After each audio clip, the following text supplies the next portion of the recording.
বেকারত্ব দূর করতে নতুন কলকারখানায় বিনিয়োগ বাড়ানো হচ্ছে বলে জানিয়েছেন শিল্পমন্ত্রী খন্দকার আব্দুল মুক্তাদির। সকালে ঠাকুরগাঁও বিসিক খাদ্য প্রক্রিয়াজাতকরণ শিল্পনগরী পরিদর্শন শেষে সাংবাদিকদের সঙ্গে তিনি কথা বলেন। এ সময় তিনি আরও বলেন, বর্তমান সরকারের প্রধান লক্ষ্য হচ্ছে জনগোষ্ঠীকে জনশক্তিতে রূপান্তর করে কর্মসংস্থানের সুযোগ তৈরি করা। পরে পঞ্চগড় চিনিকল পরিদর্শন করেন শিল্পমন্ত্রী। ঠিকই জানেন আপনি।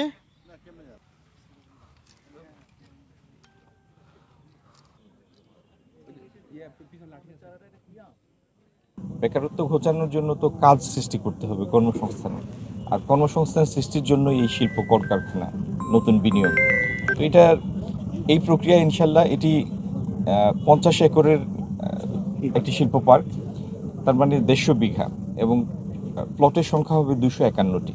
তো ইনশাল্লাহ এখানে অনেকগুলি শিল্প গড়ে উঠবে।